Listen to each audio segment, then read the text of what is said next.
નમસ્કાર મિત્રો, last time આપણે આણ્વીય સૂત્રો બનાવવા માટે એક પહેલું બેઝિક શીખ્યા હતા. હવે આજે આપણે આણ્વીય સૂત્રો કેવી રીતે બનાવવાના એની ડિટેલ માહિતી આપી. હવે આપણે આપી જો આપણા કોર્સમાં 9મા ધોરણમાં આવ્યા હતા. એક હતું એક પરમાણ્વીય આયન, સમજો. બીજું હતું બહુ પરમાણ્વીય આયન. આવું છે. હવે પહેલા છોકરાઓને શું તકલીફ પડે છે ખબર છે? તમે એમનો ગોખમ ગોખ ના કરશો. પહેલાં તમે સમજો આયન એટલે શું. મેં તમને સમજાવ્યું, યાદ કરો. શું? ઇલેક્ટ્રોન જ્યારે કોઈ ગુમાવે અથવા મેળવે અને ધન અને ઋણ વીજભાર ઉત્પન્ન કરે એને આયન કહેવાય. ધારો કે એક ઉદાહરણ તમને આપું તો સોડિયમ આયન કહેવાય? ના કહેવાય. સોડિયમ પરમાણુ કહેવાય, તત્વ કહેવાય. પણ આયન બને એટલે શું બને? +1. મેગ્નેશિયમ આયન કહેવાય? આ મેગ્નેશિયમ આયન કહેવાય? ના કહેવાય. પણ જ્યારે બે ઇલેક્ટ્રોન ગુમાવે ત્યારે જે બને આયન કહેવાય. આયન વિશે હવે ક્લિયર થયું? ઓકે, તો ચલો આપણી પાસે આયન વિશે આપણે આગળ સમજાયેલું છે, તો આપણે આયન જોઈશું. ચલો હવે તમે જુઓ તો ખરા, એક પરમાણ્વીય એટલે પરમાણુ, એક પરમાણુનો બનેલો આયન. કશું ગોખવા નથી હોતું, શબ્દો હેવી બનાવી દે છે જાતે ગોખી ગોખીને. બહુ એકથી વધારે પરમાણ્વીય એટલે પરમાણુ, આયન એટલે ધન કે ઋણ વીજભાર વાળો તત્વ. એટલે એકથી વધારે પરમાણુના બનેલો આયનો અને એક જ પરમાણુના બનેલા આયનો, એનો મતલબ એવો થાય. એમ તમે ઉદાહરણ તમને આપું. ચલો, એક પરમાણુવીય આયન કોને કહેવાય? ચલો, Mg કેટલો તત્વ છે? એક જ તત્વ છે, તો એને શું કહેવાય? એક પરમાણુવીય વાળો આયન. ચલો, ક્લોરીન છે, ક્લોરીન એક જ પરમાણુ છે, તો એને એક પરમાણુ. ઓક્સિજન, આ બધા એક પરમાણુવીય છે. હવે તમારે નવું શું શીખવાનું છે? આ તમને આવડે, આ તમને આવડે. કોઈ એક પરમાણુવીય તત્વ હોય ને એની સંયોજકતા કદાચ ભૂલી ગયા હોય ને તો તમને આવડી જાય. કેવી રીતે? ધારો કે તમે જુઓ એલ્યુમિનિયમની ભૂલી ગયા, એલ્યુમિનિયમની સંયોજકતા ભૂલી ગયા તો તમને આવડશે, કારણ કે આ એક પરમાણુવીય છે. ઇલેક્ટ્રોન રચના કેટલી? 2 8 3, તો એની સંયોજકતા કેટલી? +3. આવડી જાય કે ના આવડી જાય?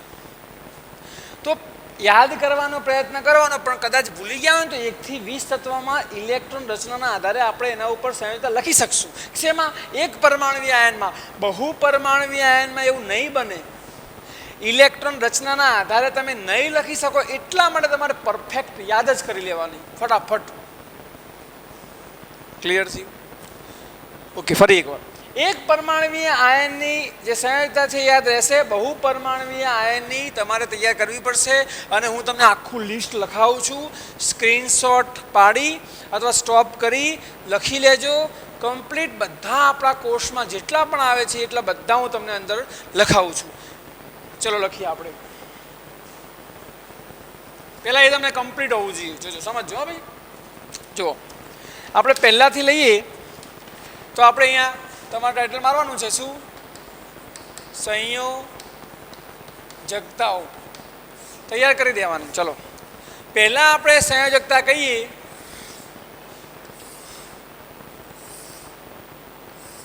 જોજો, તો પહેલામાં પહેલી આપણે સંયોજકતા લઈએ -3, -2, -1, 0 વાળી જેની કોઈ સંયોજકતા નથી. પછી આપણે લઈએ છીએ +1, +2 અને +3. પહેલાં આટલું સમજો. આ શું બતાવે છે? બધી જ સંયોજકતાઓ છે. હવે આટલી તમને ખબર હોવી જોઈએ. અહીં ઋણ આવ્યું ને એટલે આ મેળવશે, આ 3 3 ઇલેક્ટ્રોન મેળવે, આ 3 3 ઇલેક્ટ્રોન ગુમાવે, અને આ ના મેળવશે ના ગુમાવશે. જોજો, પહેલી તમારે યાદ રાખવાની છે એ છે PO4 -3. આ -3 એની સંયોજકતા છે. આ આયનનું નામ છે અને એનું નામ છે ફોસ્ફેટ. આ બધા આયનો છે. તો પહેલી સંયોજકતા તમારે યાદ રાખવાની છે PO4. એની સંયોજકતા કેટલી? -3, જેને ફોસ્ફેટ કહેવાય છે. ઓકે, -2 વાળી કઈ? તો જુઓ, પહેલાં તો આપણે એક પરમાણુવીય આયનની સંયોજકતા લખવાની ટ્રાય કરીએ. -2 કોની હશે? વિચારો, -2 કોની હશે? ગોખવાનું નહીં. જો -2 કોની હશે? જોજો, માઇનસ એટલે શું? બાહ્યતમ કક્ષામાં કેટલા હોવા જોઈએ? 6. કેમ ખબર છે? તો જ 2 મેળવશે ને. અને આ બધા મેળવે તો મેળવવાવાળું કોણ છે? આ તો કોની વાત થઈ? ઓક્સિજનની. તો ઓક્સિજન આવે -2. આટલી ખબર પડી. આનું નામ શું થશે ખબર છે? ઓક્સિજન ના લખાય. હવે આયન બની ગયો છે એટલે એને ઓક્સિજન ના લખાય. હવે આ ઓક્સિજન નથી, આ શું બની ગયો છે? હવે ઓક્સાઇડ. પાછળ આઈડ પ્રત્યે લાગે એવું 9મા ધોરણમાં આવ્યું હતું. ઓકે, પછી આપણે જોઈએ બીજું કોઈ છે કે જેની બાહ્યતમમાં 2, 8, 6, જો 6 આવ્યા ને તો 2 મેળવશે ને. તો આ કોણ છે? 8 ને 10 ને 16 વાળું કયું? 1 થી 20 યાદ કરો, સલ્ફર. તો આવું લખાય. આ પહેલી, આ બીજી. સલ્ફર -2. હવે અહીંયા સલ્ફર લખાય? ના લખાય. સલ્ફાઇડ. આઈડ પ્રત્યે લગાવવાનો. આઈડ 9મા ધોરણમાં આવ્યું હતું. ઓકે, નેક્સ્ટ જોઈએ. જો આ બે કેવા છે ખબર છે? તમે ભૂલી ગયા હોય ને તોય તમે બનાવી શકો. કેવી રીતે? ઇલેક્ટ્રોન રચનાના આધારે. એટલે આ કેવા છે? જો આ કેટલા પરમાણુના બનેલા છે? એક જ. આ કેટલા પરમાણુના બનેલા છે? એક જ. એટલે આને શું કહેવાય? એક પરમાણવીય આયન. હવે હું જે લખું છું ને એ તમારે યાદ રાખવા પડશે, એ બનાવી ના શકાય.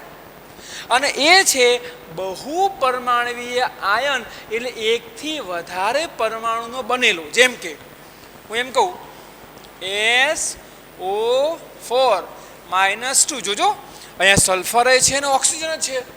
એક પરમાણુ છે? ના, 2 પરમાણુ છે. કયા કયા? સલ્ફર અને ઓક્સિજન બંને છે.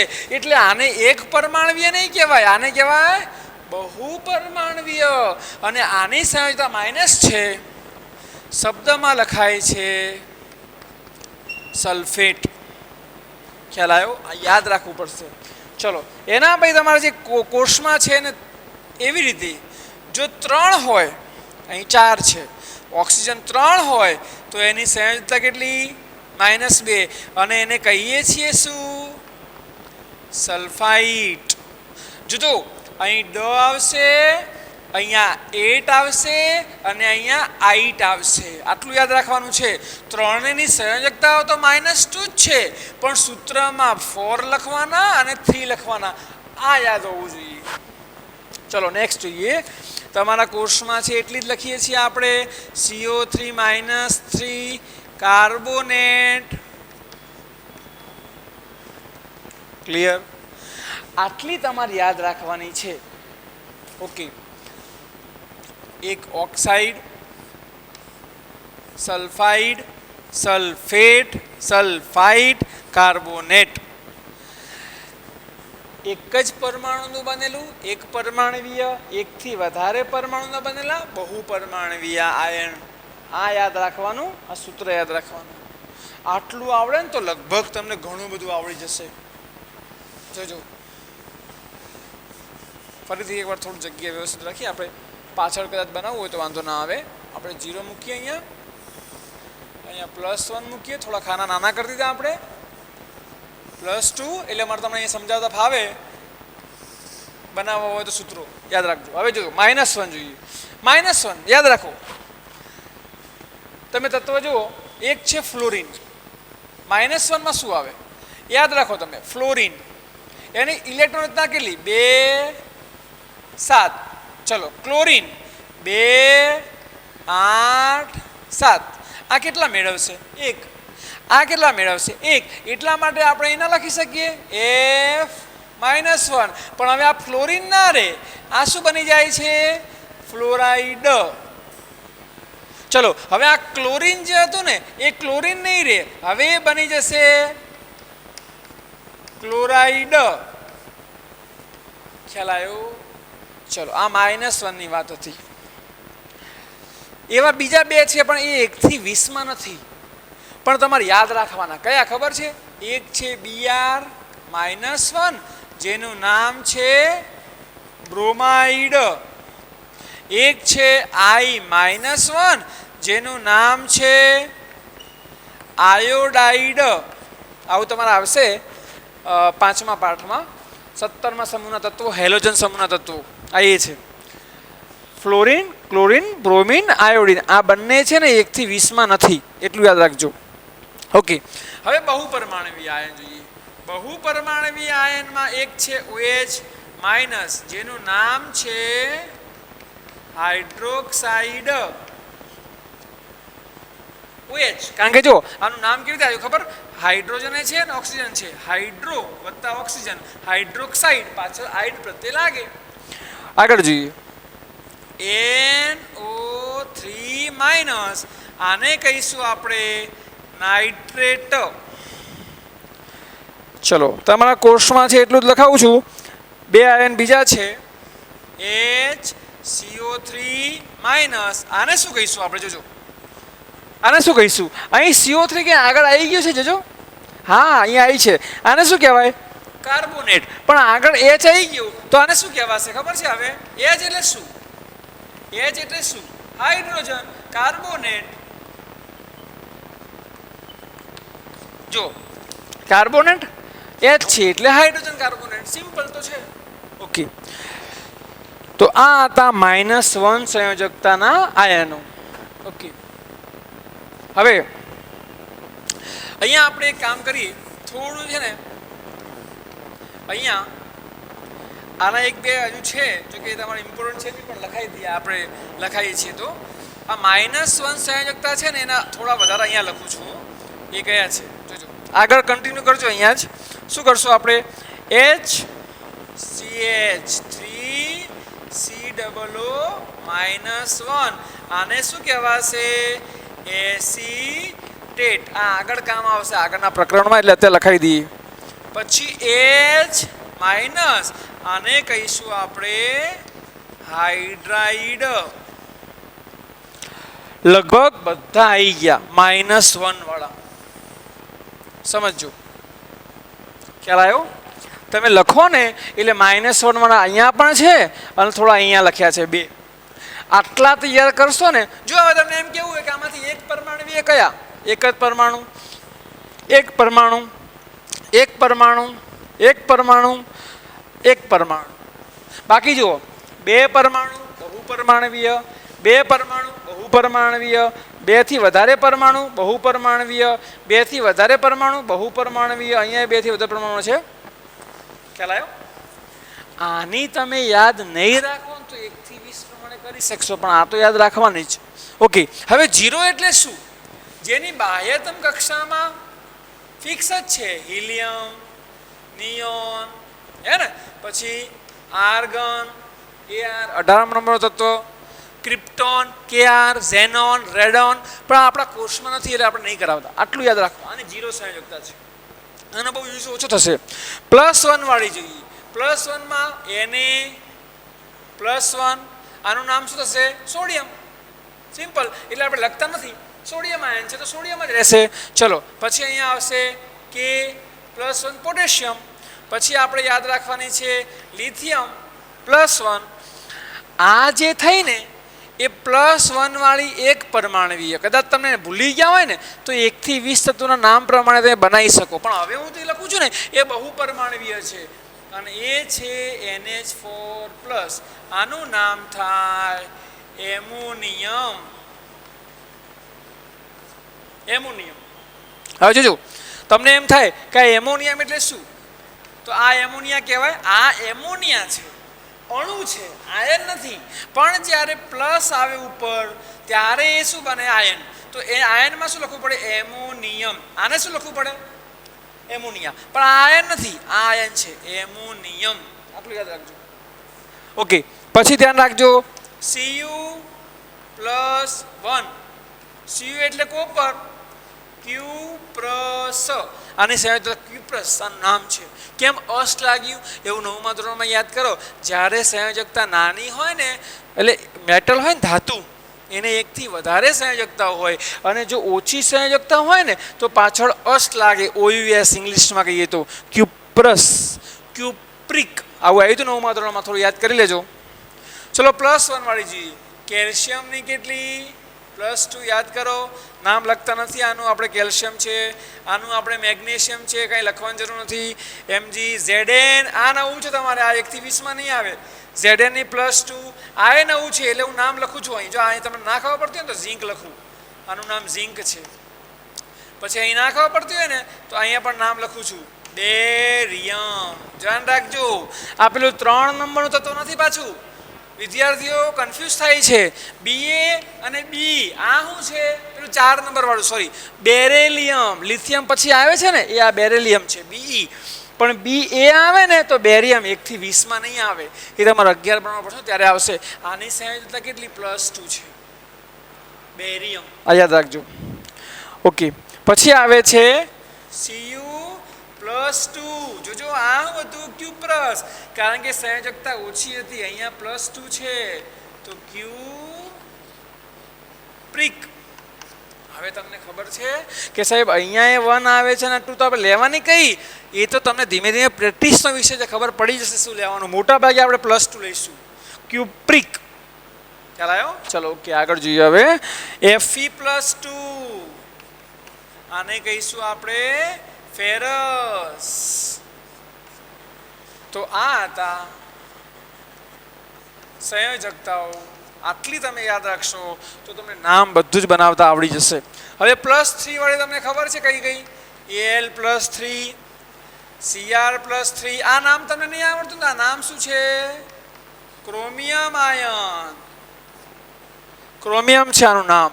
અને પછી છે Fe+3. જોજો અહીંયા Fe આવ્યું ને અહીંયા Fe આવ્યું. આ ઓછી સંયોજકતા છે, આ વધુ સંયોજકતા છે. ઓછી સંયોજકતા માટે અસ આવે, વધુ સંયોજકતા ઇક આવે, ઇક, ફેરિક.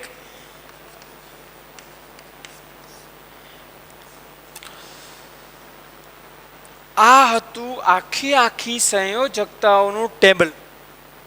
જો તમને આવડે ને તો 10મા ધોરણમાં એક પણ એવું તત્વ ના હોય કે જે તમને બનાવતા ના આવડે. એક ઉદાહરણ, આપણે ઘણા ઉદાહરણ લઈએ. જોજો આપણે બનાવતા જઈએ. જોજો હા, પહેલું જ બનાવીએ આપણે. જોજો બનાવીએ આપણે. સોડિયમ હાઇડ્રોક્સાઇડનું સૂત્ર બનાવો. સોડિયમ હાઇડ્રોક્સાઇડનું સૂત્ર બનાવો. હવે સોડિયમ તમે જો, સોડિયમની તમને સંયોજકતા અને સંજ્ઞા આવડવી જોઈએ. તો સોડિયમ એટલે 11 નંબરનો તત્વ, જેની સંજ્ઞા Na છે. હવે એની સંયોજકતા આવડવી જોઈએ. સંયોજકતા એની શું થાય? +1. આ યાદ હોવું જોઈએ. ચલો, હાઇડ્રોક્સાઇડ. હાઇડ્રોક્સાઇડ જો આ યાદ કરવાનો વિષય છે. આમાં ક્યાંય દેખાય છે? તો જો તમને દેખાય છે અહીંયા હાઇડ્રોક્સાઇડ એટલે શું લખાય? શું લખાય ભાઈ? હાઇડ્રોક્સાઇડ નીચે શું લખવાનું? OH. હવે એની સંયોજકતા કેટલી? -1. એનો મતલબ અહીં શું લખશું આપણે? -1. પછી તમે શું કરતા હતા? Cross multiplication. તો શું કરવું પડે? Na1 OH 1. પણ આપણે ક્યાંય એક લખીએ છીએ એટલે શું થઈ જાય? NaOH. તો આ સોડિયમ હાઇડ્રોક્સાઇડનું સૂત્ર શું થઈ ગયું? શું થઈ ગયું?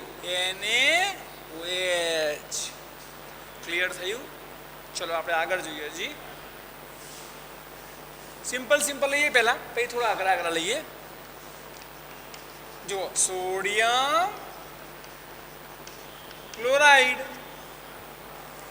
Sodium chloride. સોડિયમની સંજ્ઞા શું ભાઈ? Na. સંયોજકતા કેટલી? +1. યાદ હોવી જોઈએ. ક્લોરાઇડ એટલે Cl 17 નંબર. તો એની સંયોજકતા કેટલી? -1. NaCl 1 લખતા નથી. ખ્યાલ આવ્યો ને? ચલો આપણે આગળ જઈએ. Sodium oxide. Sodium oxide. જોઈએ સોડિયમ એટલે શું ભાઈ? એને સંયોજકતા શું? +1. ઓક્સાઇડ એટલે O. સંયોજકતા શું? -2. આવું આપણે કરવું પડે ને. તો એને શું ભાઈ? 2. O કેટલા? 1 લખતા નથી. Na2O. હવે આવા સિમ્પલ છે ને ભાઈ, એ તો તમે 9મા ધોરણમાં બનાવેલા છે, બરાબર? આ તો ખાલી તમને ડેમો આપ્યો. હવે તમે એની પ્રેક્ટિસ કરજો. હું તમને અઘરા બનાવતા શીખવાડું, જે હાર્ડ લાગતા હોય તમને એવા. હવે સમજીએ આપણે. જો એક સિમ્પલ આપણે થોડું એક લઈએ તો જો હાર્ડ બનાવતા શીખીએ આપણે સહેલા તમે જોઈ લેજો એમોનિયમ ક્લોરાઇડ લઈએ ચલો ક્લોરાઇડ એમોનિયમ ક્લોરાઇડ એમોનિયમ શોધવા પડે પહેલાં જેમ જેમ તમે પ્રેક્ટિસ કરશો ને એમ તમને મગજમાં રહેતું જશે એમોનિયમ જો એક વસ્તુ કહું તમને આ પાયો છે એક મોટું પેમ્પલેટ સરસ બનાવી તમે જ્યાં પણ સ્ટડી કરતા હોય ને એ ટેબલ ઉપર આ લગાડી દેવાનું આના વગર કેમેસ્ટ્રી ના આવડે એટલે આ તો જોઈએ જ એમોનિયમ જોજો ક્યાંય દેખાય છે એમોનિયમ ક્યાંય દેખાય છે અહીં દેખાય છે કે એમોનિયમ શું છે સંજ્ઞા NH4 તો અહીં શું લખશું આપણે NH4 બહુપરમાણુય આયન છે એની સંયોજકતા કેટલી +1 તો આપણે નીચે શું લખશું +1 ચલો ક્લોરાઇડ એટલે શું ભાઈ Cl એની સંયોજકતા શું -1 તો ચોકડી ગુણાકાર કરો તો શું બનશે આપણે અહીં લખીએ આપણે NH4 શું બનશે Cl કારણ કે એક એક તો લખવાની જરૂર નથી તો એમોનિયમ ક્લોરાઇડનું સૂત્ર NH4Cl સિમ્પલ ચલો બીજું આપણે લખીએ એમોનિયમ વાળા હું તમને સમજાવું પહેલા હાઇડ્રોક્સાઇડ એમોનિયમની સંજ્ઞા શું ભાઈ NH4 સંયોજકતા કેટલી +1 હાઇડ્રોક્સાઇડ આપણે હમણાં વાત કરી હતી યાદ કરો હાઇડ્રોક્સાઇડનું યાદ કરો ભાઈ OH તો અહીં શું કરશું આપણે OH બે સરખું જ છે ને તો આપણે શું લખી શકીએ આમ ક્રોસ કરીએ તો NH4 OH ખ્યાલ આવ્યો NH4 એક લખવાની જરૂર નથી OH1 લખવાની જરૂર નથી NH4 OH એક હાર્ડ લઈએ અહીંયા આપણે લખી દઈએ NH4 OH ચલો આપણે ત્રીજું જોઈએ એમોનિયમ સલ્ફેટ ચલો એમોનિયમ એટલે શું NH4 સલ્ફેટ જો દેખાય છે ક્યાંય સલ્ફેટ સલ્ફાઈડ ડ છે આ તો સલ્ફેટ હા આ ટ છે જો અહીંયા તો આઈડ છે આપણે સલ્ફેટ લખ્યું છે ને એટલે આ આવશે આ ત્રણમાં કન્ફ્યુઝ ન થતા ડ આવે તો એસ જ ખાલી એટ આવે તો SO4 અને આઈડ આવે તો SO3 અહીં જુઓ આ આવશે SO4 અહીં શું લખશું આપણે SO4 આની સંયોજકતા શું છે +1 તમારે યાદ રાખવી જ પડશે અહીંયા એમોનિયમની સંયોજકતા +1 જો અહીંયા છે સલ્ફેટની જુઓ શું છે -2 તો અહીંયા આપણે શું લખશું નીચે -2 આને આમ ચોકડી ગુણાકાર કરો તો શું બનશે NH4 શું પણ NH4 શું ટ્વાઇસ એટલે ટ્વાઇસ એટલે શું બોલો ખબર ટ્વાઇસ તમે સમજાવું પછી NSO4 1 જો 1 2 3 એને આ જ્યારે પરમાણુના સ્વરૂપમાં લખો ને ત્યારે ટ્વાઇસ થ્રાઇસ એવું થાય ટેટ્રા એવું બધું બોલાય છે એવું તમે જેમાં આગળ ભણશો એમાં આવશે NH4 2 પણ એક પ્રોબ્લેમ થાય છે આ ખાસ સમજજો આ જે બે છે ને એ લાગુ સાહેબ કોને પડે અહીં તો બે આયન છે બે તત્વો છે બે પરમાણુ છે કોણ કોણ જોજો નાઇટ્રોજન અને હાઇડ્રોજન તો પછી આ બે જે છે એ લાગુ કોને પડશે કોને લાગુ પડે છે બેને લાગુ પડે છે સાહેબ તો પછી આ ટુ બંનેને લાગુ પડતા હોય બંને એટલે કોણ નાઇટ્રોજન અને હાઇડ્રોજન એટલા માટે અહીં શું કરવું પડે કાઉન્સ ક્યારે કરવાનો જ્યારે બહુ પરમાણવીય આયન હોય અને કૌંસની બહાર 2 થી વધારે સંયોજકતા લખી હોય ત્યારે જો અહીંયા એક લખ્યું હોત ને અહીંયા એક તો કાંઈ કૌંસ કરવાની જરૂર છે કારણ કે એક તો આપણે લખતા જ નથી તો પછી ક્યાં ચાલે જો અહીંયા લખી જો અહીંયા આપણે કૌંસ કર્યો તો ના કારણ કે અહીંયા NH4 કેવા હતા એક કૌંસ કરવાની જરૂર નથી અહીંયા NH4 1 કૌંસ કર્યો ના અહીં કેમ કૌંસ કર્યો ખબર છે NH4 2 છે અને આ 2 છે ને એ N અને H બંનેને લાગુ પડે છે એટલા માટે કૌંસ કર્યો તો આને કહેવાય NH4 ટ્વાઇસ SO4 ખ્યાલ આવ્યો ચલો તો આ રીતે આપણે થોડા તત્વો બનાવવાની કોશિશ કરી હજુ આપણે થોડા લઈએ તમને ખબર પડે એટલા માટે જોઈએ કેલ્શિયમ ક્લોરાઇડ. એકદમ સિમ્પલ. શરૂઆત કરીએ સિમ્પલથી. CaCl સંયોજકતા +2 સંયોજકતા -1. નવમા ધોરણમાં આવી છે એ પ્રમાણે શું બનશે અહીંયા ભાઈ? Ca1Cl2 Ca1Cl2 CaCl2. ઓકે, આગળ થોડું જોઈએ હવે. Sodium sulphate. સોડિયમની સંયોજકતા કેટલી ભાઈ? Na. સલ્ફેટ હમણાં જ જોયું ને આપણે, સલ્ફેટ -2 માં આવે. જો અહીંયા સલ્ફેટ SO4, તો સોડિયમ Na સલ્ફેટ SO4. આની સંયોજકતા કેટલી ભાઈ? +1. આની આપણે હમણાં વાત ના કરી, -2. હવે શું થશે? ક્રોસ મલ્ટિપ્લિકેશન કરો તો શું બને? અહીં બનાવીએ આપણે Na2SO4. અહીંયા 1 છે, અહીંયા 2 છે, તો 2. હવે અહીં કૌંસ કરવાનો ના. કેમ? કારણ કે અહીંયા એક જ તત્વ સોડિયમ છે. પેલામાં તો 2 તત્વ હતા, એટલે આ 2 છે, આ એકને લાગુ જ પડવાનો છે. પછી કૌંસ ક્યાં કરવાની જરૂર પડે? કેમ? આ 2 જે છે એ સોડિયમ એકના માટે જ લાગુ પડે છે. અહીં ક્યાં 2 તત્વો છે? એટલા માટે. પહેલામાં તો શું હતું? NH4 હતું, Na હતું અને H બંને હતા. એટલા માટે કૌંસ કરવો પડ્યો હતો. અહીં તો કૌંસ કરવાની ક્યાં જરૂર લાગે છે? કારણ કે સોડિયમ એકલું જ છે. ખ્યાલ આવ્યો? ઓકે, હવે આગળ જોઈએ. જો પછી આપણે અમુક ઉદાહરણ લઈએ બીજા. Aluminium sulphate. તો ચલો, એલ્યુમિનિયમ એટલે શું? Al. સલ્ફેટ એટલે શું? SO4. એલ્યુમિનિયમની સંયોજકતા કેટલી? +3. જો સલ્ફેટની તો આપણે હાલના વાત કરી, -2. કરો ચોકડી ગુણાકાર, શું થાય? Al2SO4 thrice. Al2SO4 thrice. પણ આ જે 3 છે એ S માટે પણ છે, સલ્ફર માટે પણ છે અને ઓક્સિજન માટે પણ છે. એટલા માટે કૌંસ કરવો પડશે. એટલે આપણે કૌંસ અહીં કરશું.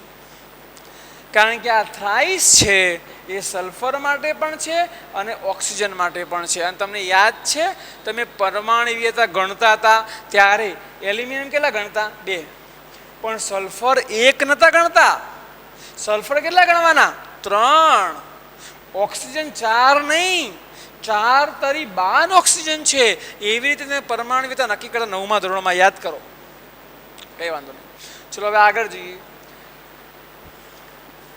આપણે ઘરે ધોવાના સોડા અને ખાવાના સોડા હોય છે ને? તો ધોવાના સોડા અને ખાવાના સોડાનું નામ હોય છે, આપણે શું કહીએ છીએ ખબર ને? Sodium carbonate. જો બનાવીએ, સોડિયમની સંયોજકતા શું ભાઈ? Na. કાર્બોનેટ. જોજો ભાઈ, કાર્બોનેટ ક્યાંય દેખાય છે આમાં? કાર્બોનેટ અહીં દેખાય? જુઓ, અહીંયા કાર્બોનેટ સાહેબ, અહીંયા કાર્બોનેટ. અહીં કાર્બોનેટ નથી, અહીંયા તો હાઇડ્રોજન કાર્બોનેટ છે. અહીં શું આવશે? કાર્બોનેટ. તો કાર્બોનેટ લખવું છે આપણે. શું લખશું આપણે? CO3. અહીં CO3 છે ને ભાઈ. એની સંયોજકતા જુઓ, -2. અહીંયા શું આવશે? +1. અહીં શું આવશે? -2. આની ચોકડી ગુણાકાર કરો તો શું બને? Na2 અને CO3. અહીંયા કૌંસ કરવાની જરૂર છે ના. કેમ? કારણ કે આ CO3 ને 1 છે, તો 1 હોય તો કૌંસ નહીં કરવાનો. કારણ કે 1C ને O3, 1 × 3 તો 3 જ થવાના છે. એટલે 1 કરવાની જરૂર છે નહીં. કૌંસ ક્યારે કરત? જો અહીંયા 2 હોત ને તો કરત કૌંસ. ઓકે, આ ક્યાં વપરાય છે તમને યાદ છે? આપણે સાબુ અને ડિટર્જન્ટ હોય છે ને, એમાં ધોવાના સોડા આપણે કહીએ છીએ. આ ધોવાના સોડા છે. ચલો એના પછી આપણે આગળ જોઈએ. Sodium hydrogen carbonate. જોજો શું આવ્યું? આ એક છે ને આ અલગ છે. સોડિયમની સંયોજકતા શું Na. હવે હાઇડ્રોજન કાર્બોનેટ આવ્યું છે, આ કાર્બોનેટ હતું, અહીં જુઓ હાઇડ્રોજન કાર્બોનેટ એટલે શું સંજ્ઞા HCO3. હા અહીંયા -2 હતું ને એમાંથી એક ઘટીને -1 કેમ થાય છે ખબર છે? અહીંયા H નહોતો અને એક ઓછી કોણ કરે છે? આ H ઓછી કરે છે. આવું તમારે 11-12માં આવશે. એટલે અહીં શું લખવાનું? HCO3. તો અહીં શું લખશું? HCO3.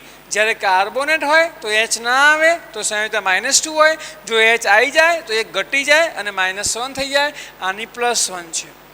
ક્રોસ મલ્ટિપ્લિકેશન કરશો એટલે શું બનશે? NaHCO3. આમાં ક્યાંય કૌંસ કરવાની જરૂર લાગતી નથી કારણ કે નીચે એક છે. આને કહેવાય sodium H hydrogen carbonate CO3. અને આ છે શું છે? તો આપણે જે બેકિંગ સોડા કિચનમાં વપરાય છે ખાવાના સોડા, એ આ ખાવાના સોડા છે, આ ધોવાના સોડા છે. તો આ રીતે કોઈ પણ તત્વ આપણને બનાવતા આવડી જાય. જો ભૂલ નહીં કરતા. તમારા 10મા ધોરણમાં આવશે આવું બેરિયમ ક્લોરાઇડ. આ બેરિયમ છે, આટલું યાદ રાખજો. 10મા ધોરણમાં છે આપણે પહેલા પાઠમાં. બેરિયમ છે, બેરેલિયમ નહીં.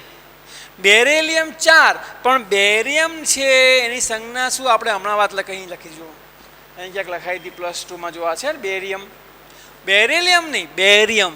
કન્ફ્યુઝ થતા ના. બેરિયમ સંયોજકતા કેટલી? +2. Chloride Cl -1. ચોકડી ગુણાકાર કરો શું બને? BaCl2.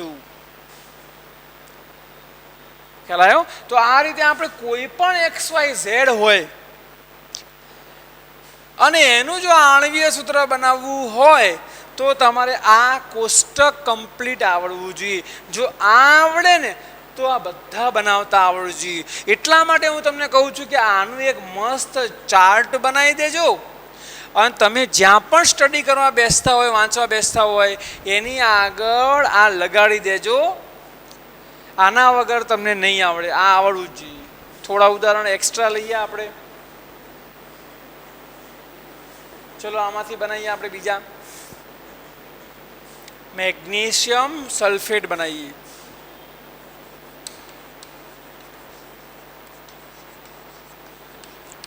Magnesium sulphate Mg magnesium. અહીં જુઓ સલ્ફેટની શું થાય? SO4.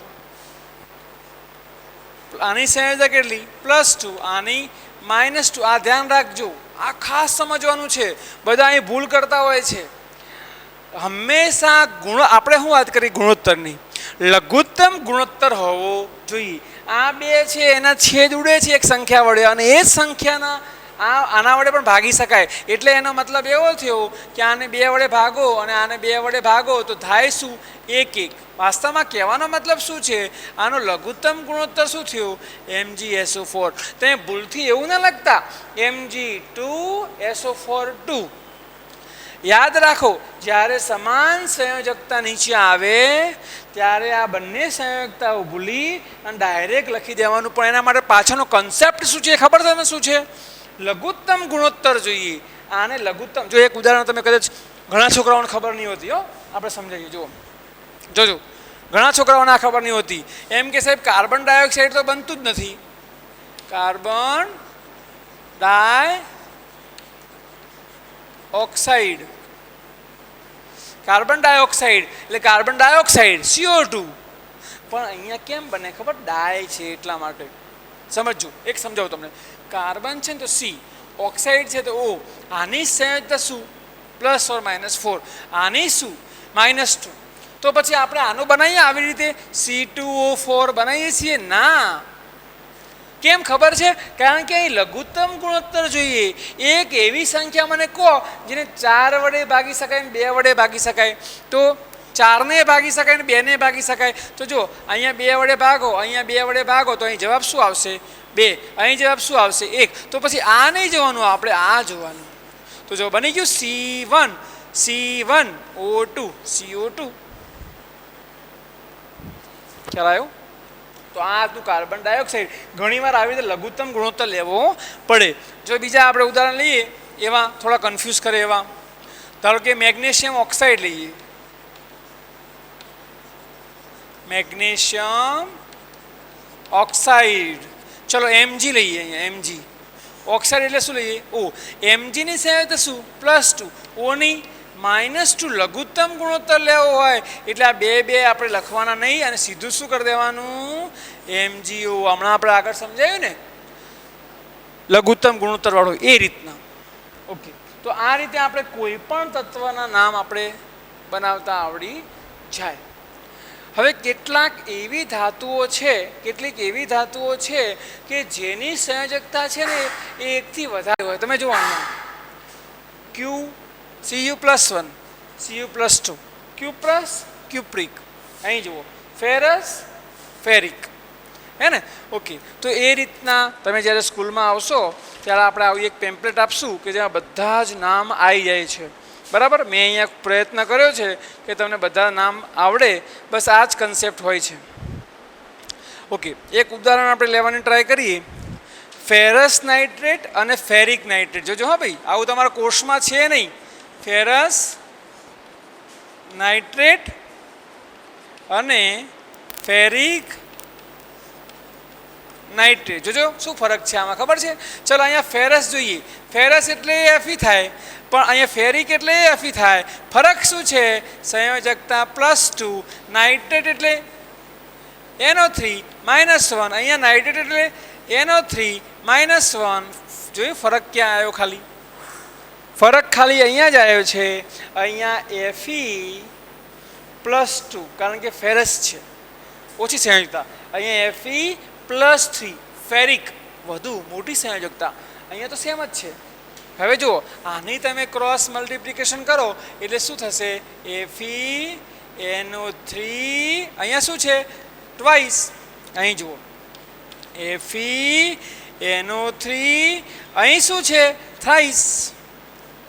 ખ્યાલ આવ્યો? તો Fe2 ના કારણે A2 આવ્યું, Fe3 ના કારણે A3 આવ્યું. ફેરસ, ફેરિક, આ ધ્યાન રાખવાનું છે. પણ જો કે આપણે 10મા ધોરણમાં તો નથી ક્યાંય આવું, પણ હોય તો આપણને હવે આવડે. એવી રીતે ક્યુપ્રસ ઓક્સાઇડ, ક્યુપ્રિક ઓક્સાઇડ. તો આ દરેક સંયોજકતાઓ યાદ રાખવાની. એના આધારે કોઈ પણ પરમાણુ બનાવતા, કોઈ પણ અણુનું આણ્વીય સૂત્ર બનાવવું હોય તો આપણને આવડવું જોઈએ. એટલા માટે કમ્પ્લીટ તૈયાર કરજો, ઘેર પ્રેક્ટિસ કરજો. ઓછામાં ઓછા 25 આણ્વીય સૂત્રો બનાવીને ચોપડામાં લખવાના છે. 25 ક્યાંથી લાવશો? ચોપડીમાં જોવાના, નામ લખવાના, ગુજરાત એટલે જેના શબ્દોમાં હોય છે સોડિયમ ક્લોરાઇડ, એના સૂત્રો નીચે બનાવવાની પ્રેક્ટિસ કરજો. કોપી કરતા નહીં. ના આવડે તો બાકી રાખજો, અહીંયા આવશો એટલે સમજાવીશું. અથવા વોટ્સઅપમાં મને કરજો. કોઈ ના આવડે તો હું સોલ્યુશન કરવાનો ટ્રાય કરીશ, પણ જોઈને ના લખતા. તો આ આપણે ધોરણ 10માં જે થોડી ખામી લાગતી હતી છોકરાઓને, ટફ લાગતું હતું કે મને આણ્વીય સૂત્રો બનાવતા નથી આવડતા, એ સમજાવવાનો એ પૂરો પ્રયત્ન કર્યો છે. છતાંય કાંઈ ના સમજાય તો મને પૂછજો. હવે આપણે જ્યારે નેક્સ્ટ લેક્ચરમાં મળશું ત્યારે ધોરણ 10નું પ્રકરણ 2 ચાલુ કરીશું. આભાર.